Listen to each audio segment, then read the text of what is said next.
I forgot what the topic is. Don't be so pushy. Oh, it's recording. Oh, you told me to start. I'm Hello, waving. everyone. Yeah. Oh, we're doing the wave thing. So we was have to record waving. Kim's TikTok. I'm on a computer today. Normally I record on my phone, but I've managed to borrow my missus' computer, and the recording light is in a different place, and I was not expecting it. So yeah, and we're waving. So yeah. Hello and welcome back to the Three Idiots Talk Aquariums podcast. We love you guys so much, except for you guys who give us bad reviews. Those people go away.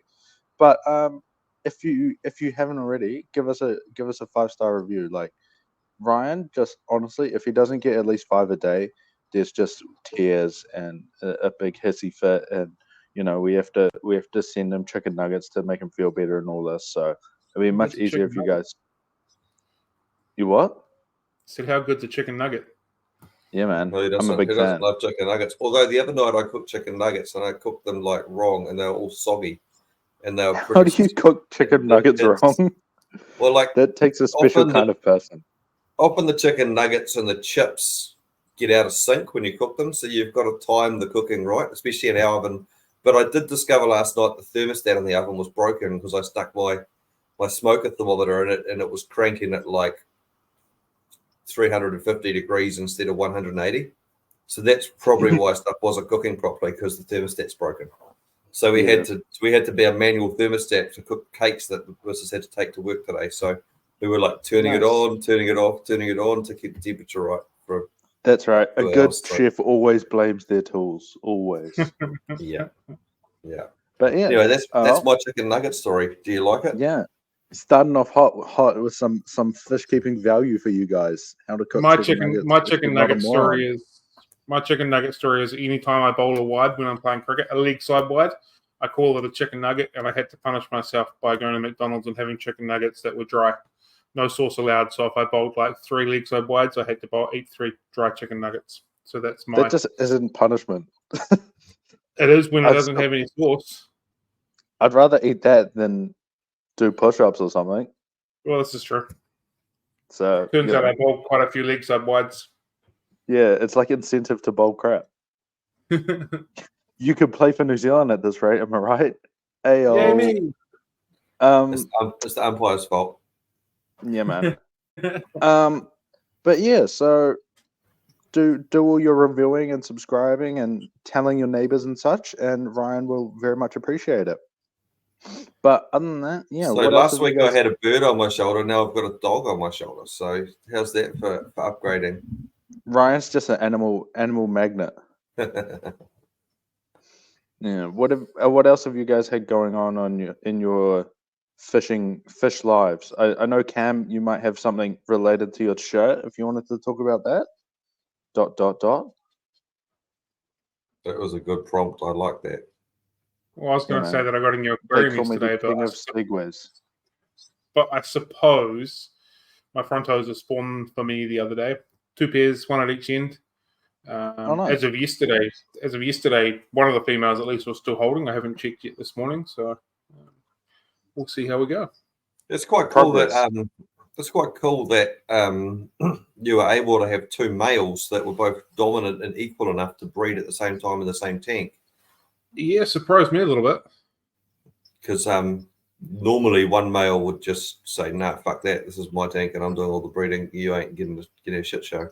So yeah, well, that's what I sort of expected, that any other male wouldn't have a chance at all. But yeah, one at one end, one at the other end, and life was good for both of them. So far, that's cool. Yeah. Have they spawned before? Not for me. That was the first time I've had them. Well, first time I've noticed.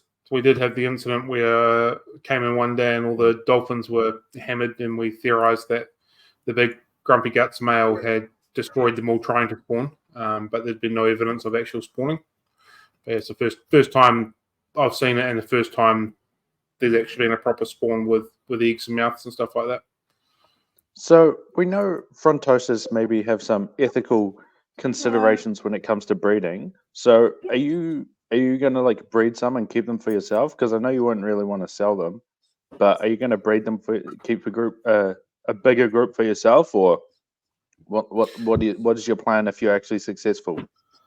So originally I wanted to spawn them, grow out a group, and then put them into the tank myself and sell the adults that I've got. So like, Oh yeah, the fish that I've got have lived here the whole time. They've grown with me from fry all the way up to adult size. That was the original plan.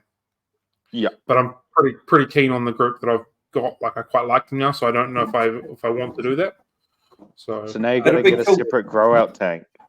It'll be cool to it'll be cool to breed them anyway, and I'm sure that eventually you'll be able to find a good home for them. Not every single one is kept in a bad home, but the hard part is 95% are. 95%. Yeah, I think so. But yeah, I mean, it is cool to breed them at least once or twice. The thing with them though is when they first start spawning, they take forever to actually be successful anyway. So unless that group has been breeding before, you probably won't have any luck for 6 to 12 months or something anyway. I know a lot of people tumble them to start with because the females just haven't learned how to hold. But yeah, I've got no rush. I've got no intention of stripping or anything like that. And there's obviously those cuckoo cats in there as well, so they might get amongst it as well. I'd be more keen to increase my number of cuckoos at the moment than Frontosa, but that's okay. I'm sure that lots of our listeners would like to see you strip. Woo! Bomb chicken. That's for the 3 Idiots OnlyFans. Oh, yeah, boy. That's for the OnlyFans account. But anyway. But no, that'll be cool. I think the other thing as well with the cuckoos is if you get overrun with cuckoos, much easier to find a home for them than Frontosas. So that wouldn't be as much of a problem. So yeah, but I mean, I'm really looking forward to it. It's not too often you see public facing really nice Frontosa tanks, if you know what I mean.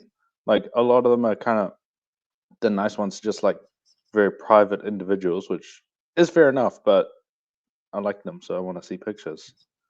Yeah. So you once you get the tank fully finished and set up, I'm looking forward to the constant stream of videos. Well, in theory, once it gets set up, it's going to be sitting right behind me, so you'll be able to see it on a weekly basis. Oh, I look forward to it. Nice. Yeah. So that's just temporary tank at the moment. They're in their forever tank. That's temporary positioning. It's just going to get moved. Yeah. Nice. So I can't move that tank there until I finish that tank there because there's no room to put that tank in once that tank's in. Well, that has to be done. Is that the clown loach tank you were finishing like a year ago? Well, it hasn't been a year ago, but yes, that is that tank. Oh, yeah. I'm sure it'll get finished at some point before we die. It's never gonna end up in there then, so is what you're saying. They don't call me DIY daddy for no reason, okay? They don't call you that. Don't worry. Hey, I call myself DIY daddy. Don't. And Aquarium daddy. We should have a bet between. I know he doesn't listen, so this joke isn't going to be funny. But we should have a bet between whose project's going to get finished between Cam's Clown Loach Tank and Nelson's Tropical Pond. Both of them. Yeah. At least 2 years behind schedule at this point, almost. So, Yeah.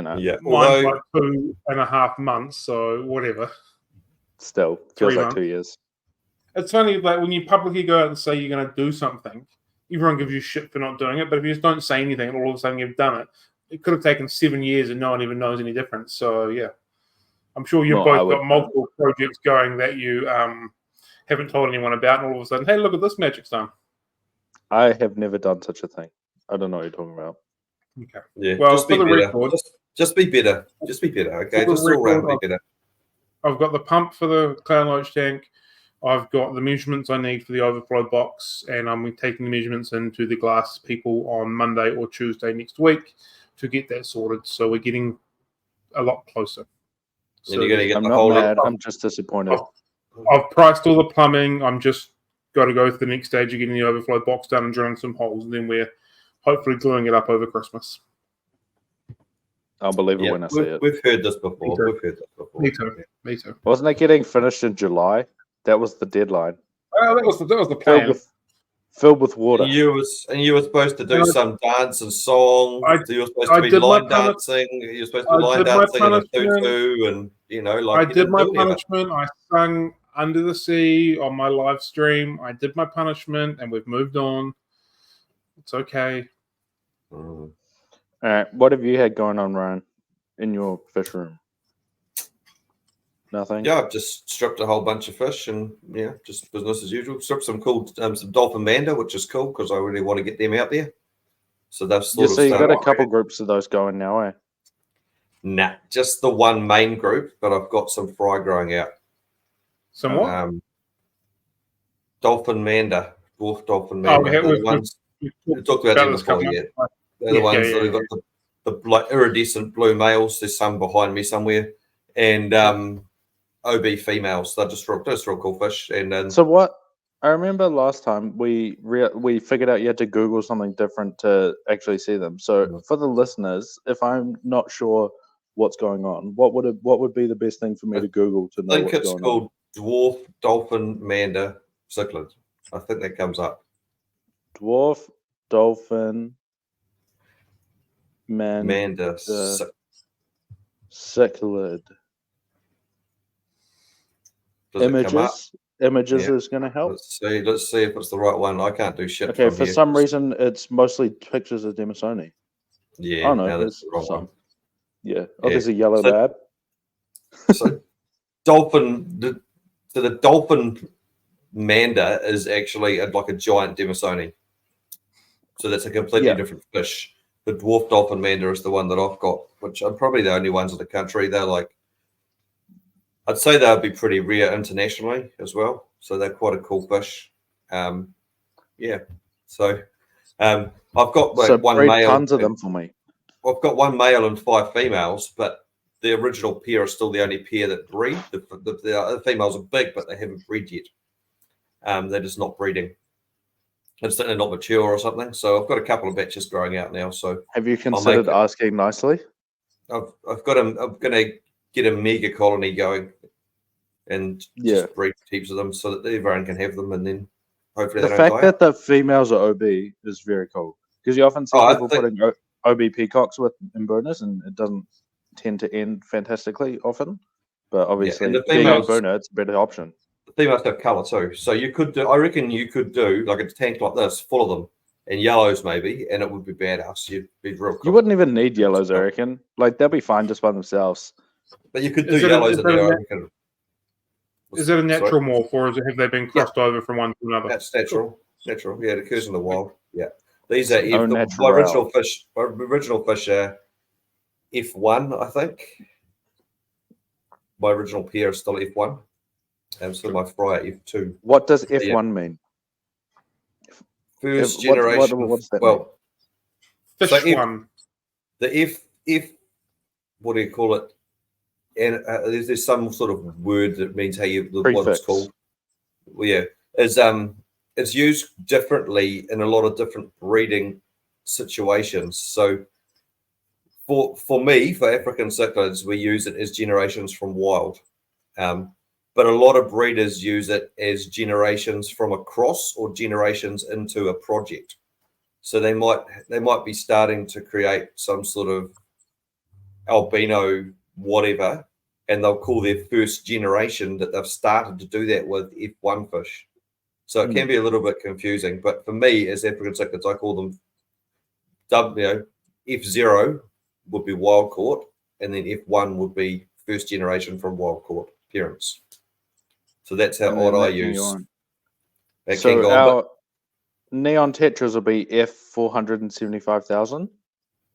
Yeah. But it doesn't matter. It doesn't matter after the first few numbers. It's all the same. Yeah. I mean, I'd argue that in New Zealand it probably does matter, because we don't really get that many any things in New Zealand. So even if they're F4 or 5, they're probably still worth knowing.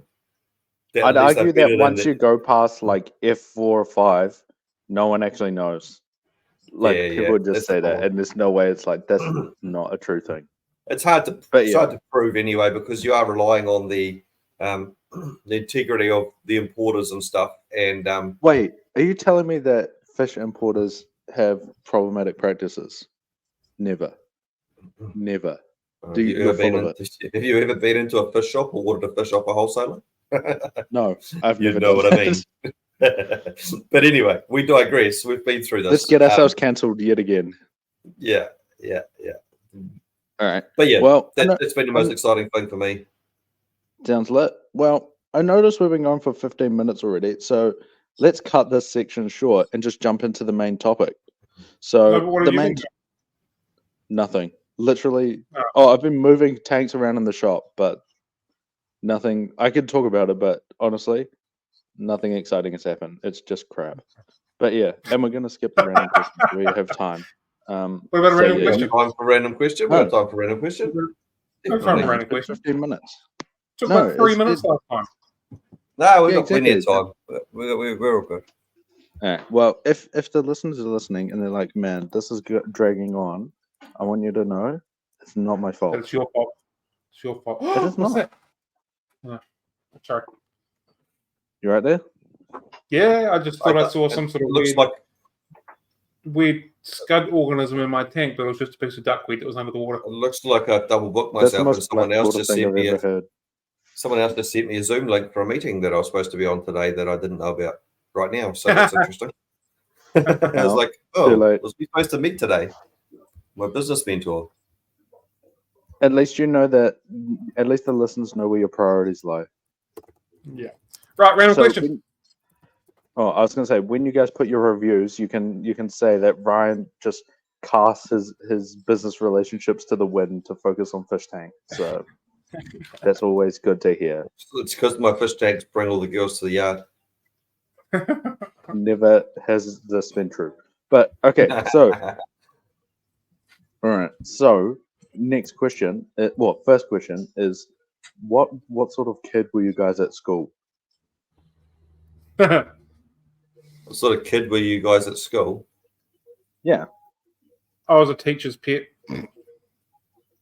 sounds about right. Yeah, Yeah, that sounds about right. I can see that. I was absolutely the opposite. You're what? I was the opposite of that. Wait, what? Oh, so you were lying to the listeners, is what you're telling me.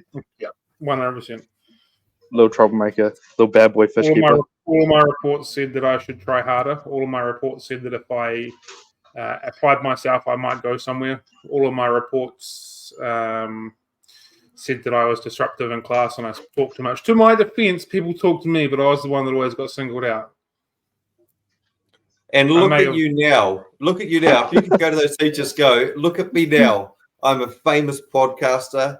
I own this massive national company. You know, I'm making it. Look, Jeff, if you guys, I'm not allowed to swear, but look at me now. What did you know? Ironically, some of my children's teachers are my old teachers, and I very happily just smirk every time I see them. Bro, that is horrible. That's like my worst nightmare. What? It's a fun time. Being a teacher? No, having the teacher know my children.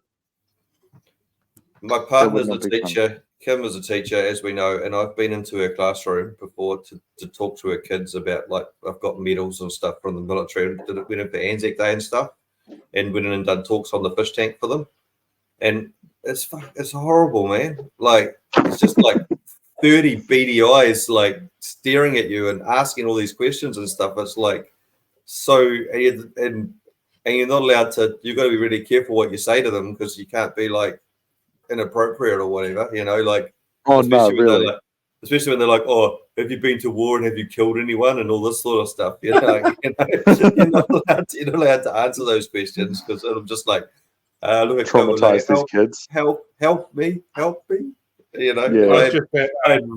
I had videos of shooting machine guns out of the side of helicopters that I wasn't allowed to show them and stuff, which I thought would be real cool for the kids, but I wasn't allowed to show them.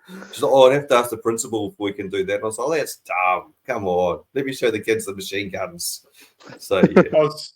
I was just at my boys' sports day on Wednesday, and I've got a newfound respect for teachers having to herd that many cats around a piece of grass to try and make sure they all went to the right place at the right time. Could not handle that. I was there for 45 minutes, and it was like, wow, I need to go back to work. Work's way calmer than this. Yeah, especially when, like, so many. Especially one of them would like see something shiny, like a seagull, and just wander off somewhere. You know what I A mean? little bit like your forehead. Yeah, exactly. What sort of kid? I was a bit of a geek and a loser at school too. I just didn't have to do any work, but topped every single subject and got all the awards. Oh, what a humble guy! So, what a humble guy! What a humble guy! It also didn't help. It also helped that I went to a school that had like 400 people, and we started with like 100 people in 3 classes start 3rd form, and only 20 made it to 7th form. So. So it didn't get, as you went further through the school, because everyone got pregnant or went off to work at the local supermarket or whatever, petrol station, and aspired to do great things. It didn't become hard to top the subjects when there's pretty much no one left, So you weren't the smartest. You were just like one of the few that stayed through, basically. They were stupid enough to stay. Yeah. Oh, and look at you now. You put all that knowledge to good work talking about a fish tank. Oh yeah. But I was just basically a complete asshole. So that's basically Nothing's changed. Yeah, It was only last year. It was only last year anyway. So yeah, but no, I was such a dickhead, man. I feel so bad. I was just like so mean to people for no reason. Not great. But hey, it was a long time ago now. I'm very old. Long time ago now. I was talking to one of my friends from school the other day. It's like 7 years since I left school. Crazy. No way. You're not even 7 years old. Did you leave at 12? Yeah, man. But yeah, all right. So that took way more than 3 minutes. So send your complaints to Ryan, please. But yeah, otherwise I shall. There was a comment made on the YouTube channel that I just want to call you guys out on, that someone said they were going to replace me with Nigel in the podcast. That was me. Because he probably adds more value to the podcast than I ever did. So yeah. Nigel's a bird, by the way, everyone who doesn't know. He featured last week. So yeah. Yeah. So go back and watch last week's episode to see Nigel crawling around causing trouble. And now I've got Theo, the shoulder dog, who's just chilling. Yeah, he's a much more calm thing. Yeah. But yeah, all right. So this week's episode main topic is Cam's choice. So I will let you. Hey, you chose this topic. Here's the list of things. Let's do that one. Well, let's do it then. I don't even know what we're doing. I don't remember that happening, but sure. I can introduce it if you like. Like a goldfish. It took me 3 seconds to forget what it was. Actually, I think you'll find that's a myth. Okay, yeah, I know it is. Do your research, trained them to eat food. That is a lie, actually, idiot. But yes. What was I going to say? Oh yeah. So the main topic for today's video, today's episode, we're gonna introduce is. So what we're wanting to talk about is information. So obviously, information in and of itself, particularly in regards to fish, is basically a commodity in of itself. So what does that mean? How am I going to find good information? Let's say that again. Information in itself, is, when it comes to fish, is a commodity. Explain that. Well, sure. Well, it's like just talking. Basically, information. Well, okay. So the thing I was meaning is like more than just fish. Like is my information in general. I think is like a product, essentially. Like people are wanting to buy information with their attention about anything, really. Like, you see like news or different industries, like, entertainment, whatever.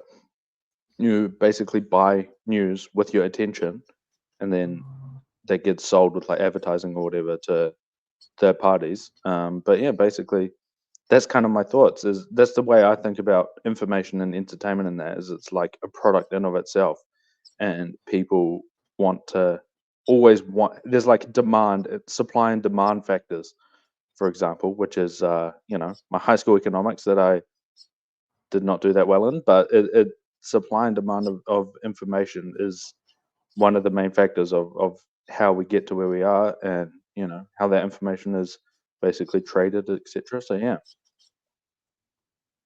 Okay, that's an interesting way of looking at it. Hmm. Yeah. Okay. Well, Or you can just see the steam pouring out of Cam's ears. It's like the cogs are ticking very fast. They he's like, are. information. What even is information? What am I being told right now? But anyway, Okay, yes, but yes, I was what we're specifically in terms of fish. Oh yes, information specifically is. in terms. Sorry, Karen. Go. No, you I go. was going to say it is very hard to find information on fish, and I have a relevant situation that happened yesterday where I know someone who has who looks after quite a few hire aquariums, and he buys a few fish off me, and he's having an issue on one of the tanks, and he messaged me, and he also went into Shollywood Fish Farms and asked them, and he also apparently contacted a vet. So he had 3 different avenues of information, and he ended up just completely confusing himself because this place says to do this place says to do that, and this place says to do this, And one place was just trying to sell him something off the shelf and pour some random crap in the tank, but with no real logic or understanding of it. The vet was trying to prescribe him something, and then put it in the water, some antibiotics to put in the water, which again is not very effective because the fish ain't going to absorb it. It's not going to do anything. And I was telling him to do something else. So, what is the right way to do it is the hard part. And that's what I've always struggled with. To hit me up for a consult, and I'll go fix it for him. But basically, that's kind of the whole thing, because no matter what the question is, it might be how to breed something, it might be how to treat a certain illness, it might be minimum tank size for X fish. You find 10 different sources of information, you'll get 5 or 10 different answers or thoughts or methods or opinions.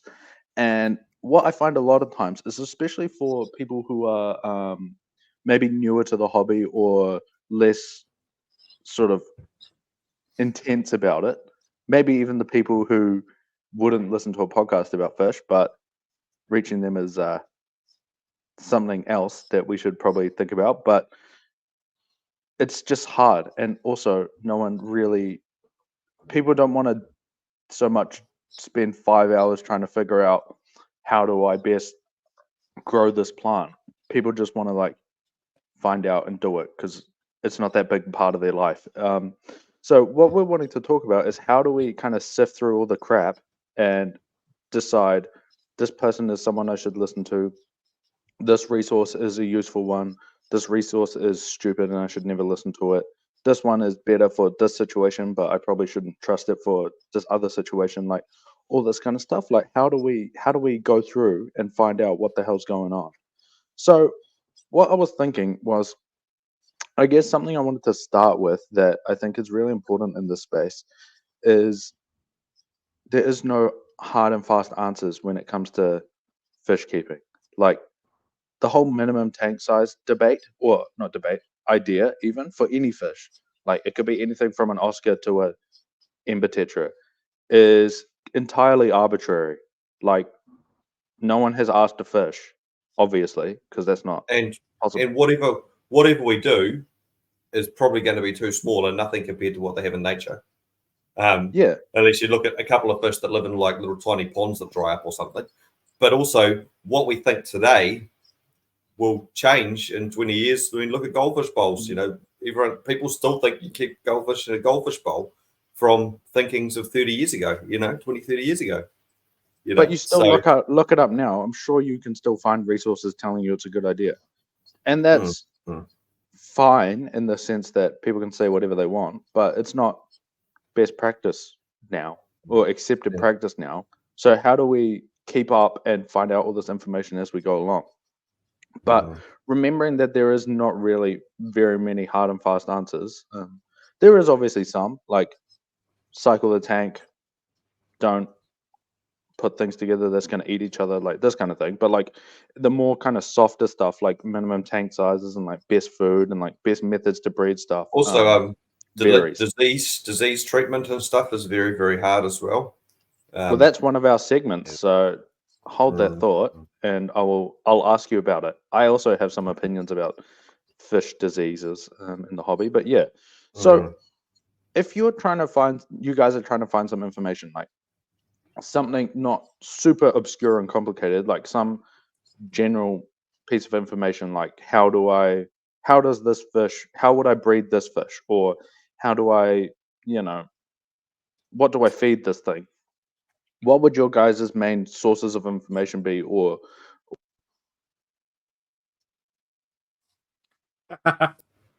Okay, my headphones. Oh, you got a mute button on your headphone? No, they just died, so it muted me automatically. Whoops. Are you on the computer now? Computer microphone? Yep. No, they'll charge them. But yeah, so what would your guys' things be for like places to look and things to consider? Well, the first thing that I do is reach out to other people that I know, because I've got a pretty good. It doesn't help a beginner, obviously, but I reach out to people that I know that are more experienced than me or have been around a while. So I'd probably reach out to you guys if I was having problems and see what you thought. And I know a bunch of other breeders and keepers, both in New Zealand and around the place, that I ask for advice. Now, for that, often for a beginner, I would say to them, try and find someone locally. I mean, it's harder without clubs being so established, but I'll often say to them, go and find someone locally or a store that you trust and you actually believe knows what they're doing. And that's the hard part as well, because a lot of stores don't know what they're doing and a lot of stores do.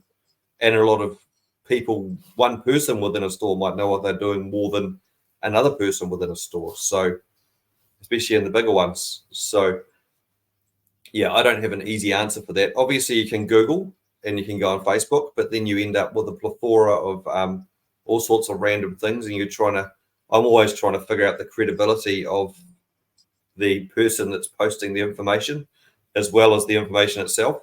Like, this person's posted this, but who are they? What are, if they're a massive, if I'm information on cichlid and they're a massive cichlid breeder and they've got like 2,000 tanks and they're whipping this information up, they're probably good.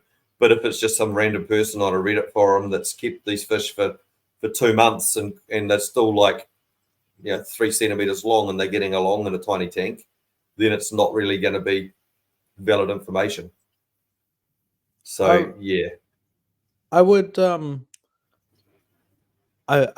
I guess disagree slightly with some of that. I think I'm not sure that finding one source, like one trusted source, would be the best, because the hard part, the only reason I'd recommend that is for a beginner. I don't agree with the way that the inbred one says to cycle tanks, right? But if a beginner went in there and asked him how to cycle a tank and followed what he said, it would work and they would not have problems. But if they got halfway through doing that and then they talked to me and they tried to do it my way, or talk to you or talk to someone else, or jumped on Google and they started pouring all this crap in and breaking the cycle, breaking the routine of what Cam's told them to do, that's where they're going to run into problems. Now, I don't think it's the best way, but I do think if they listened to him and didn't get confused with all the fucking information, they would have a better chance of success. It would work. I definitely agree with that. I guess it's more like, I was meaning more because that's, I think, for like the very, very basic questions, that obviously makes a lot of sense. But for the slightly kind of next level, I guess, for lack of a better term, like in terms of like these fish are fighting, or like, how do I grow this plant, or that, the more slightly difficult stuff, I guess, is where I could see that becoming somewhat problematic. But yeah, actually, now that you say that, doing the most, like, cycling tanks, most methods will work. Some of them might be different, some of them quicker, some of them more expensive, whatever, but 90% of what's out there will probably work. Just takes a bit that's what I'm saying, providing you follow the system. You've got to follow, you've got to get to one system and follow it, even if I don't agree with it, you'll still get there if you follow the system right. But if you know, there's so much information, someone gets half a week into it and then does something else and does something else and does something else. It's like, oh, you know. Yeah, it's going to cause some issues. But for a more complicated question, yes, I would go out to multiple sources and I would look at multiple places and sort of see if I can make a few of them line up in my head. Yeah. Oh, this guy had this and this guy had that and he did this, and like ratios. Like I've done a lot of research on trying to breed Tropheus because I've had trouble with that and trying to figure out, is it my ratio? Is it my water conditions? Is it my food? Is it my tank size? What is it? And I can't find any accurate information on that. I've messaged the old Tropheus breeders on Facebook, but they won't reply to me because they're Tropheus breeders, so they won't help me. So I've got all the books sitting over here. You know, I think that I've tried to communicate with them that I'm in New Zealand and I only have 60 tanks, so I'm not going to compete with them or take any of their market. I just want to breed some fish. I'll breed a couple of fish for a hobby. But I also imagine with these people having larger followings and international pages, they probably get a lot of messages from people asking for ship for free. So maybe they don't respond to that. I wouldn't. But yeah, that makes sense. What are your thoughts, Cam? How would you dive into that question? Totally depends on what sort of information I'm looking for, I guess. I'm a big fan of having a wee look at Google Scholar for some of the more complex sort of information. So that's for like scientific articles and thesis and stuff. Yeah. So like I've been on Scholar recently trying to work out breeding methods for various fish. Seems to be slightly more in-depth information on them compared to like a normal Google search. Then, as Ryan said, just speaking to general people in the hobby that that have been doing it for a long time. My thoughts is this is all hobbyist based. It's always been hobbyist based. So like what works for one might not work for another person. And like we've kind of just said that as well. And so because I added water, fed my fish brine shrimp, put a male and a female together, they made babies, that's the method that's going to work all the time. But actually that might not have been the reason. It might have been because you had your pH exactly where it needed to be, and then you've done a couple of big water changes, added something to it, and it hasn't happened again the next time around, if that makes sense. So you might have been the luckiest person alive that your water coming out of the tank was perfect for those things, and for whatever reason, the size tank you used and the way the light hit the tank in the morning because of where you positioned it randomly in the room. Exactly. And you had some cold snap overnight that caused the temperature to drop 2 degrees and they spawned. But you know what I mean? You just don't know. I'll go replicate it now. Without even knowing the data.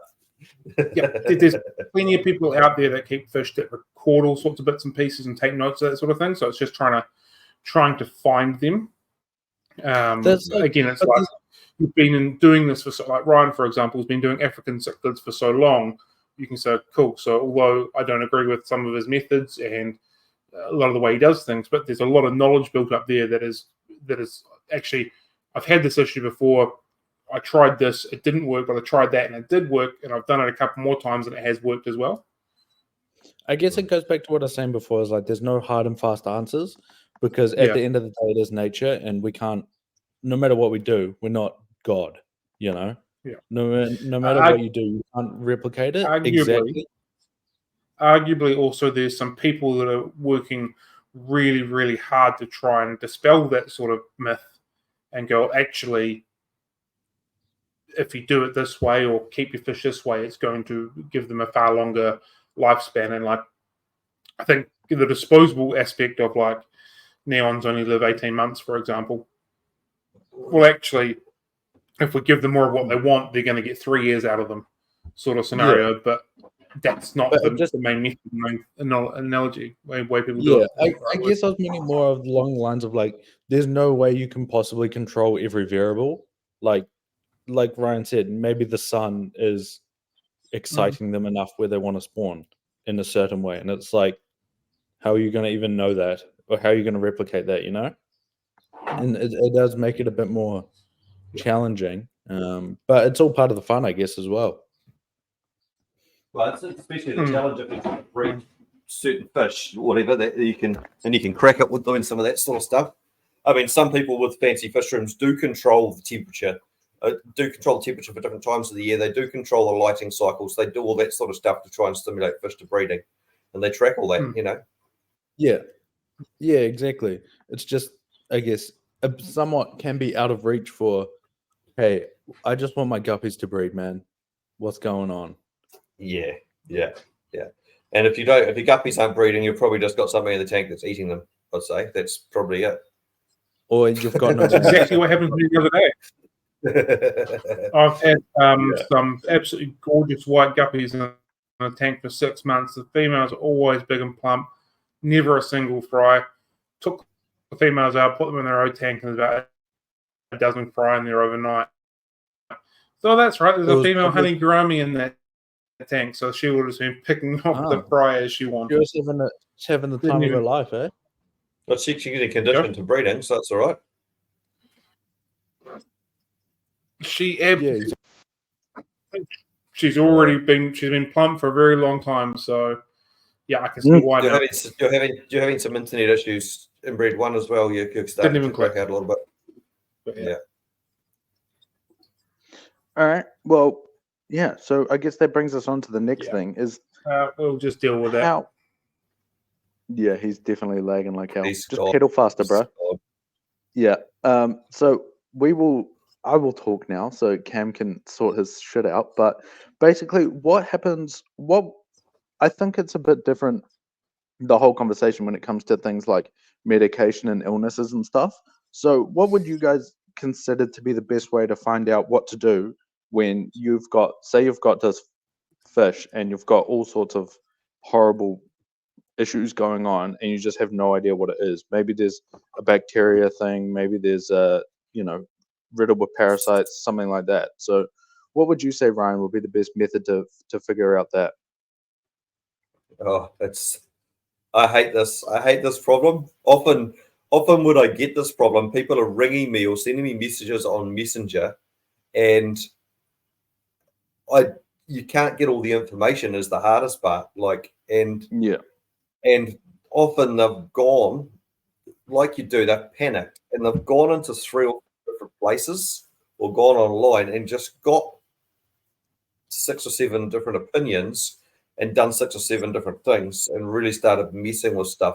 So the first thing I always do is just make sure your water's good to start with.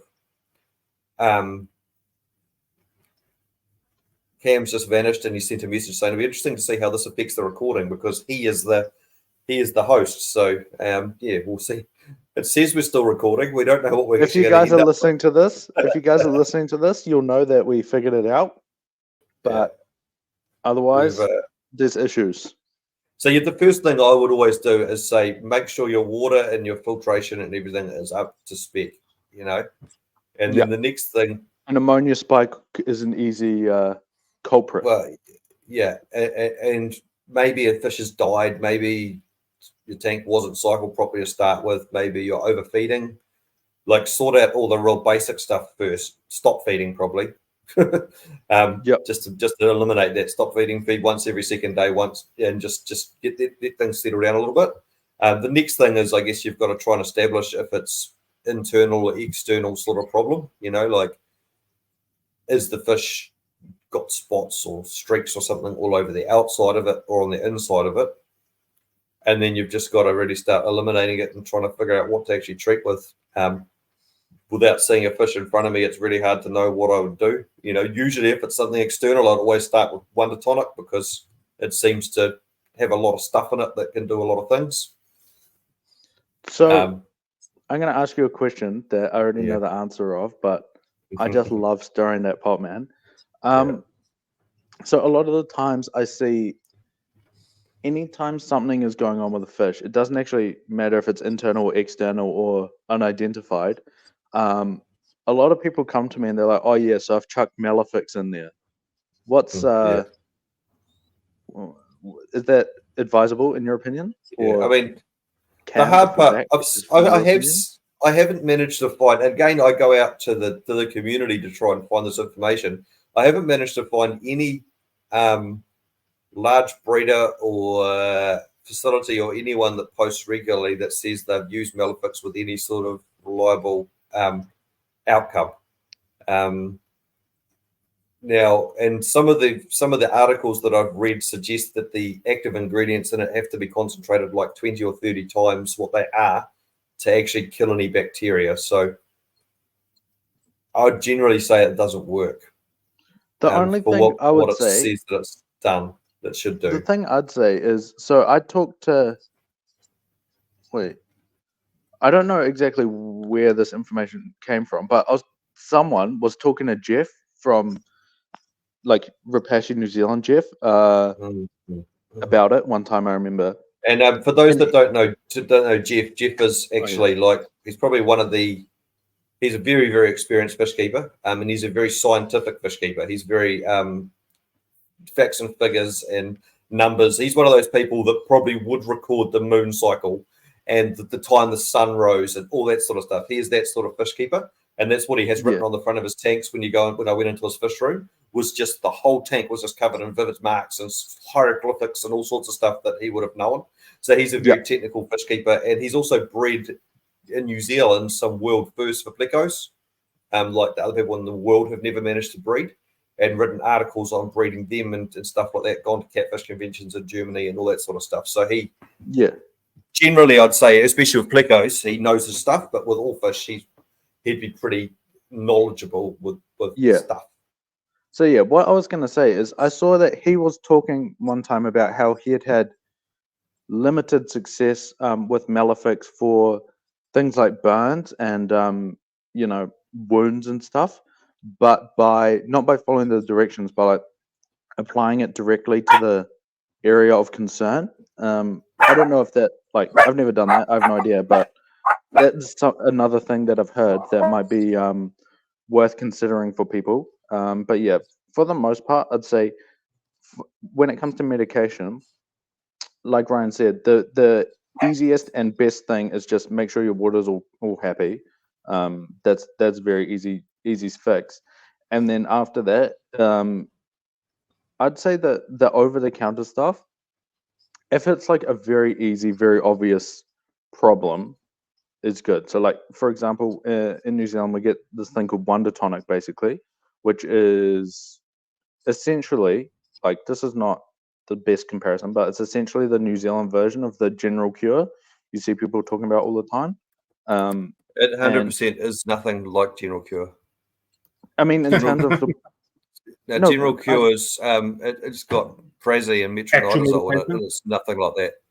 I know, but what I'm if you let me finish what I was saying. Okay, sorry, carry on. So what I was going to say is, because it's especially for external stuff, a good, like, it'll treat heaps of different stuff. It's not like a medication where it's like it'll only treat one thing. So what you can do is, if you've got, for example, if you've got little white growth spots on the fish, a lot of the debate around the place is like, is it ick? Is it epistalis? In my opinion, it doesn't matter, because the tonic will treat both effectively. So just use that. If it's ick, if it's epistalis, it's hard to find out without microscope and stuff, so it doesn't matter. But then I'm very much of the opinion that past that, it's hard for a hobbyist to get that information, the necessary information. For a lot of them, you need blood tests or fecal samples or something or gill scrapings to know what's going on. To like even just have the information to be able to find out, like, oh yeah, I should probably use such and such medication, or oh yeah, this method will be the best to resolve it. So I think, especially for, like, this will sound bad, but especially for like bigger and more serious fish, I guess, like, not that a neon tetra is not serious, but you know what I mean. Pretty much seeing a vet to get those tests done is basically the only real way to know what's going on. A lot of it, especially in the hobbyist level, is just throwing it against the wall and seeing what sticks, which can work, but also it can not work. And so I think sometimes we've got to have, like, hopefully it's just a couple of fish affected, pull them out, chuck them in a hospital tank, and then you've got to just go to someone knowledgeable and try the best thing you can. Make an educated guess on what it is and try and treat it. It's basically all you can do. If you're not going to, and the problem with vets is you can't always find a vet that will do it or knows what they're doing. You know, like this the situation I was telling you about that happened to me yesterday. The vet told him to get antibiotics and put it in the water, and the fish aren't going to. It's not going to do anything in the water, and also the problem is it's probably going to crash the cycle and cause them more problems. So antibiotics are always better in food. But again, the vet probably just has some book from the 1960s or whatever, or a very mild amount of knowledge, and that's what they did. Exactly. So, you know, and the with other the thing as well, it's like, and I think with vets, the main sort of value that can be brought is just the ability to find out more information, like the ability to like run a blood sample or something to be able to actually just know, like to have the, not even to solve the problem, just to have the knowledge base to be able to consider the possible solution. So also, I think if you're smart enough and you can go into the vet with enough information and say, hey, this is going on, this is what I think it is, this is what testing I think I need to do, and try and convince them you know what you're doing, you may get what you need as an outcome. You know what I mean? Yeah, exactly. A lot of the times when we go into the vets with our fish, we essentially know more than they do about it. But they have access to the testing and the antibiotics and everything else that we may need. So exactly. I mean, it's a more of a relationship than like, obviously, again, I don't know how this always comes up, but I know nothing about dogs, but I'd imagine when you go to the vet for a dog, it's like, I have no idea what's going on, please help. And like they see like 100 dogs a day, so they know what's going on more than like they see a fish once every 3 years, and they've never really considered that any deeper than that, what's going on. But there is like plenty of things that aren't solvable at the hobbyist level that would be can be solved at that level. Like for example, when my arowana was pine coning because it got a liver infection, that is not a solvable thing at a hobbyist level. Like all the scales going out is not solvable, but a vet was able to run the bloods and see what's going on, and then give me the antibiotics to. But you had a really good vet that actually went overseas and consulted with other experts and stuff, and really worked with you to get the solution. It is. So he was telling me about it. There's like this, I don't know. It's like Reddit for vets, and they can just talk to any other vets around the world about their cases. I actually had 2 vets go onto that forum and discuss it, so that was pretty cool. But actually do it for Oscars and shit. Like I'm sure it's doable. Ask the vet. Kara, I don't know. Go Cam Inbred. You go. Contribute something for the first time. In Australia, the Pet Industry Association, whatever it is, Paul Talbot, the guy I talked to a little while ago, they've got a subscription model, I believe it is, or some sort of a thing you can pay for and have consultations with vets that are, their knowledge base is totally on fish. So there is like an online thing that you can do that. It's not going to help you probably get the medication you need, but it'll most likely or potentially give you more opportunity to have things diagnosed from a far more knowledgeable sort of person for some of the more complex stuff. So you're saying that's available for New Zealand people as well, not just in Australia? As available worldwide. Yeah, that's what I was going to talk about too. There's actually a German guy, I think. Hang on. All right. Okay, so what? There's a German guy you can subscribe to his services basically, and he'll teach you. He's got various levels, runs trainings and stuff, and he'll do gill scrapings and stuff with you and all that sort of stuff.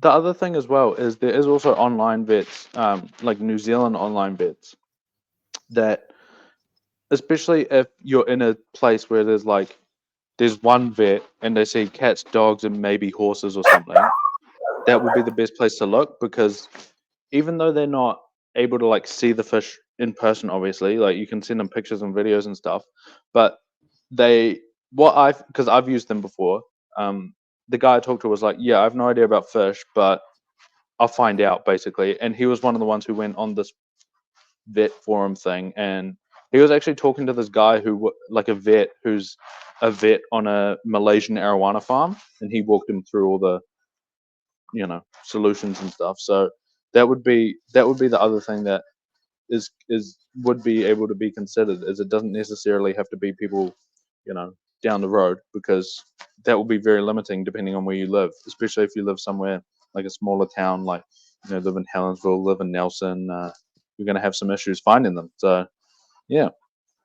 And I managed to get some fish sent away and chopped up and all that sort of stuff, and do necropsies and histologies and all sorts of stuff on them as well when I was having some trouble. Return nothing. Return nothing. Cost a lot of money, but it's good to know the service is out there. Yeah, man. Could be worse. So yeah. I suppose that's better than being like, oh yeah, everything's going to die and there's nothing we can do about it. So yeah, it wasn't. It hadn't reached that level of problem. It was just tweaking my curiosity enough to do something about it. That's all it was for me. I was like, I want to figure out what is going on. There's just a couple of random fish that do this. But fishvet.com.au is the website. Sweet. Well, if I remember, I'll chuck that down in the description for you guys to at least take a look at it and see what's going on, and then we can hopefully save some fish, which is all we can want. So what do you guys think about if you're trying to find some information that's maybe not quite as basic, but not like science? What was I going to say? Not like needing academic sources, like maybe some of that more mid-range information, I guess, is the best way to put it. How would you say would be the best way to go about trying to find that and learn about that more middle of the road, like hobbyist but not nutter information? So hobbyist, the problem, it's so hard, isn't it? It's so hard to find the information. That's what we're asking the question of. I've always said to people, like, whether it's me, whether it's someone else, is just find someone locally that knows what they're doing and hang off them. Sometimes it's your local pet shop, sometimes it's not. It just depends. I've had through Kim in the community out here, we've met lots of people that have got fish tanks and they've got tanks for their kids and stuff. And always I've tried to send them to Cam because I know they're going to get good advice. But usually they don't care. No one's going to drive an hour to talk about. They don't care. They don't care that much. They just go to the local animates and stuff or whatever. And some of them have had some really good advice, which I've been surprised by. But some of them have just ended up with tiny tanks full of what are they? Those pea puffers, and he ended up with one pea puffer. And distraught that all their fish are dying. Or just ended up with fish that aren't suitable for small tanks and various other things from going to various other shops. So that's the hard part with it, is even though I've given them all the right information, is go to Cam, he'll look after you. It's too hard. Or they think that they can just go to any pit shop and get any information. So where do you go? I don't know. I'm a bit lost with that.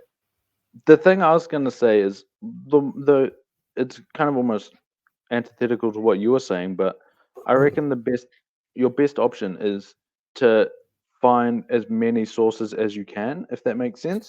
So I guess for what you're saying, for like the very family type, not that serious hobbyist, that makes sense. But for someone like, I guess, the kind of people who listen to this podcast, I guess, in theory, is you're trying to find something about, even something like what tank size does an Oscar need, for example. Find, read 10 articles and ask 5 people and kind of see what the general consensus is. Like maybe some people are in the ballpark of each other, but with slight, tweaks. Like maybe someone says 4 foot by 1.5 by 1.5, and then someone says 4 foot by 2 foot by 2 foot. It's like, okay, I see what you mean. But then someone who says, oh yeah, like a 3 foot tank, don't worry about that. Like, see what they are, what people are saying, and then just throw out the massive outliers And then also the other thing as well is err on the side of caution, I guess, because for that example, you're not going to have too big of a tank, but And you also, could have too small of a tank. So you want to err slightly on the size of being on the safe side, and then you don't find, oh yeah, I've bought this big fish and turns out my tank's too small. So what do we do now? Also, what I've found with African cichlids, and probably happens a lot with Oscars, or with any sort of fish like that gets bigger or Niche fish. bigger demands. What I've found is people naturally, they want to help people. So when they get into fish, they start going to all these fish forums and these groups and stuff, and they get right into it, and they often start off with smaller tanks, like a little 3-foot tank, and they put some Oscars in there. And then, so they've been keeping these Oscars for 2 or 3 months. And they say, someone says, what size tank? Oh, I've got a 3-foot tank and they're fine.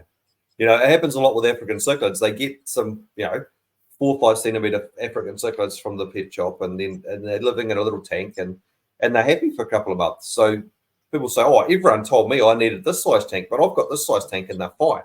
But then they come to people like me that have kept these fish for 10 years and know that they get to, 15 centimeters and know that the footprint that they'll need is bigger.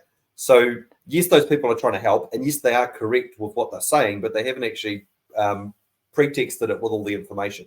In that, for sure, mine are only young and growing up. At the moment, I have them in a 3-foot tank. Maybe they'll need bigger when they get older. I don't know. I haven't kept them for long enough to know. Is really the answer they should be giving. So that's where it gets confusing. And the other question, I guess, with that is, probably it's more to do with African cichlid specifically, but in general is like the over homogenization of stuff. So it's like, you can find information about how to look after freshwater pufferfish, for example, but there's different types. Some is more aggressive, some is less aggressive, some's bigger, some's smaller. And so you kind of have to dive a bit deeper. It happens with African cichlids. You see a lot of times like articles and stuff like how to look after haps. But it's like the way you look after a living stone is going to be very different to the way you look after, an electric blue, which is going to be very different to the way you look after a dolphin, So yeah, like I keep Frontosas because they get big, but they're not terrible fish. But if conversely, if I was keeping even Nimbochromis, you can get a whole wide range of them. You can get Fuscos and Livingstone and polystigs that'll just have completely different behaviors. Yes, the giraffes still have those behavior, but nowhere near as bad as the other ones. Yeah. So it is very specific. It's not how to look after an African cichlid.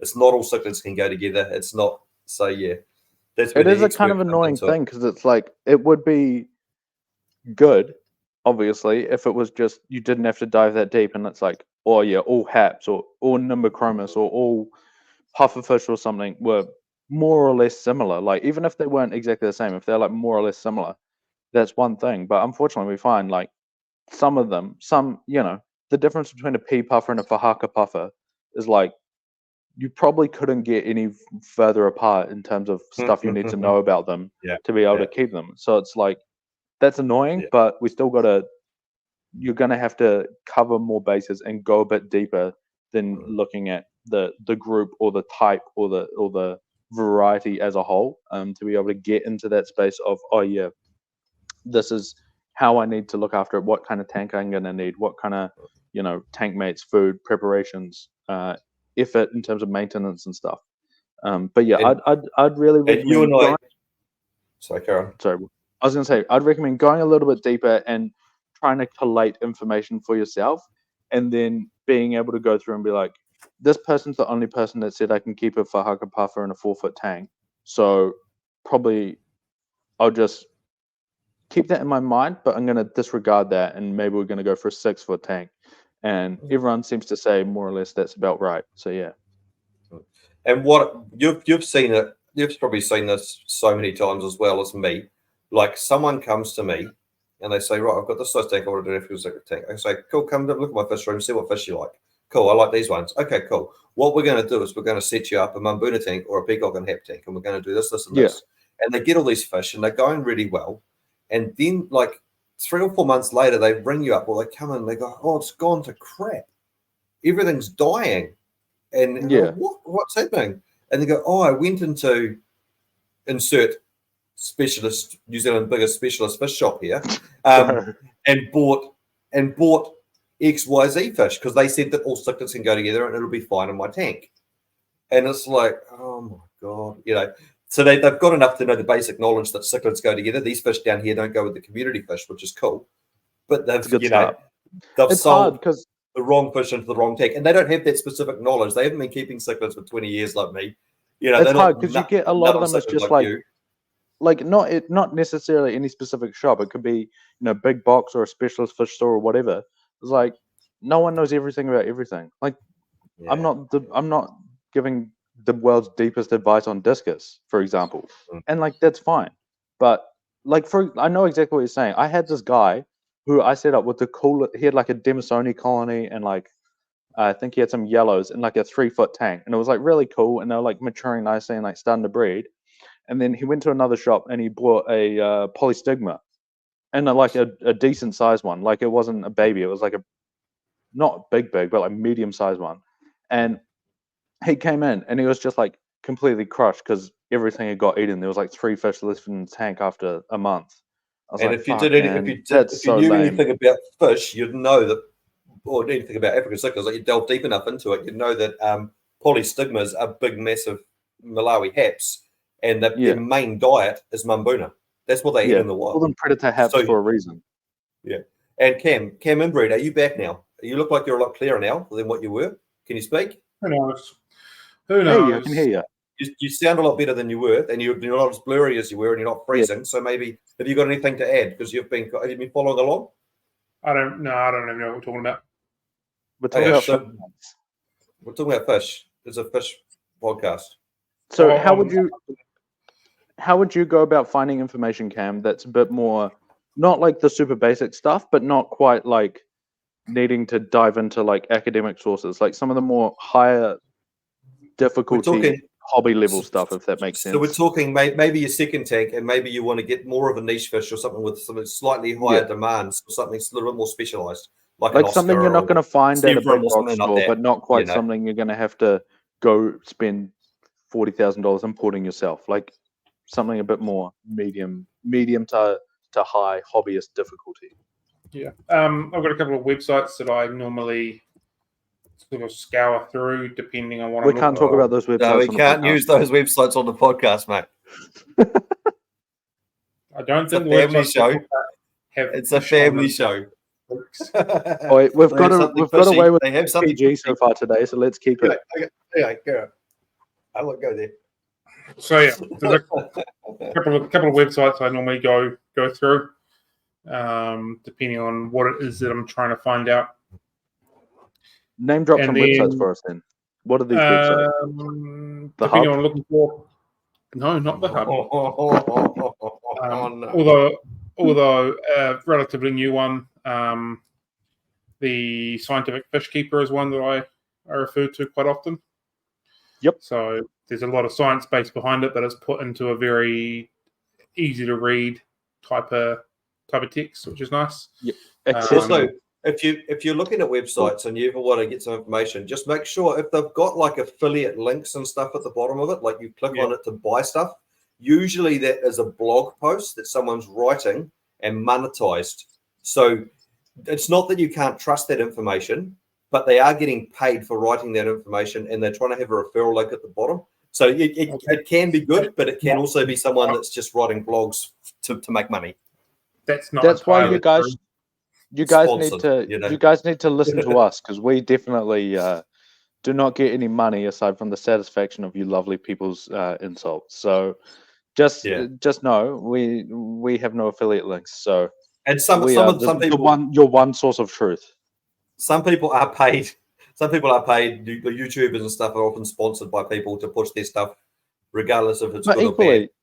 Vets are also paid. So they are, and doctors are also paid as well. So it is what it is. It's not an instant discreditor, but it is definitely a consideration, of course, for your thing. So yeah. But yes, what were you going to say, Cam? I don't know. I'm confused now. Fair enough. But yeah, was there anything else you wanted to say on the topic? I guess before we. Sorry, Cam was going through his websites and I interrupted. Sorry, because I see a lot of sponsored content on websites that is obviously like a blog post written with the instructions off the back of the back of the packet. You know. Yeah, but yes, what was some of your favorite websites? Your go to bad boys. Again, depends what I'm looking for. The Fish Essentials is another one. They do a lot of out and about stuff in the wild and document a lot of stuff in a very scientific way, but then produce it in a very easy to read term, very easy to read type presentation, I guess. Yeah. And the Tint, not trying to cross someone else's podcast, but the Tint podcast is another really good one. Yeah, man, promote other people's podcasts. We only produce an hour a week, so the more fish stuff you guys listen to, the more fish stuff gets produced, the more happy Ryan is, and he needs some extra. And the more money we make from this, expression. the more money we make from this, because we've almost got to Lambo level of money from this podcast. So next we'll be into like Ferraris or something cool. Fish tanks. Next level of money for this podcast will be trying to make sure the internet works. We're getting three. Come on, pump the brakes, bad boy. We're getting a cent from it, but you seem to be better now, so that's okay. You're back. You're back. Maybe give a call to the ISP today and say, "Hey, what's going on with my line?" He just went in. That's where he went before. He went and refreshed the carrots for the donkeys.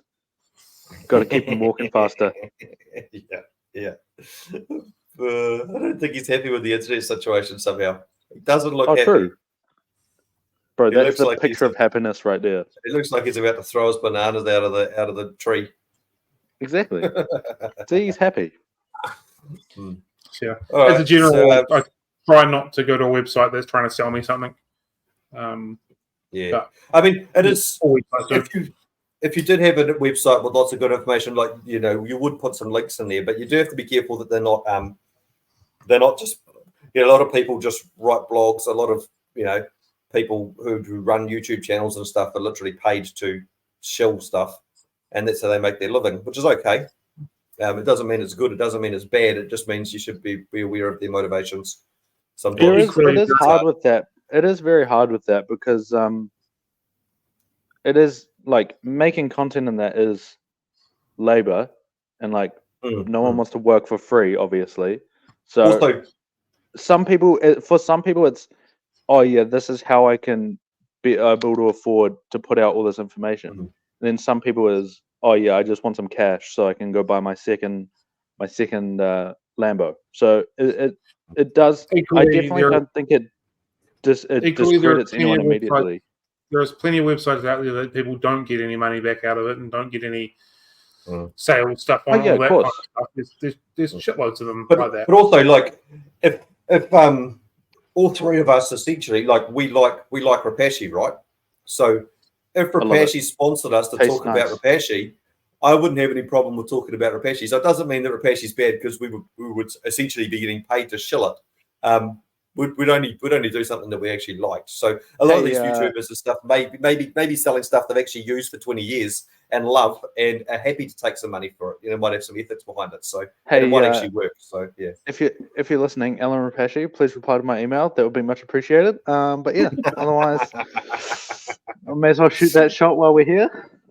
Yeah.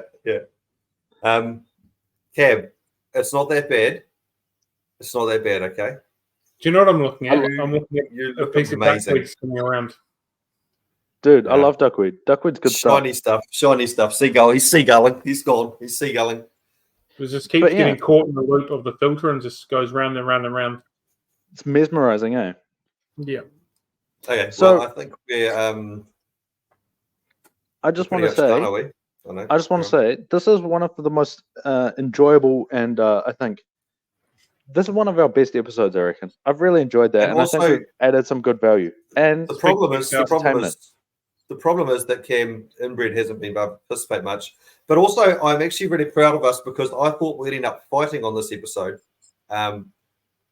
Because we all disagree. Never happened.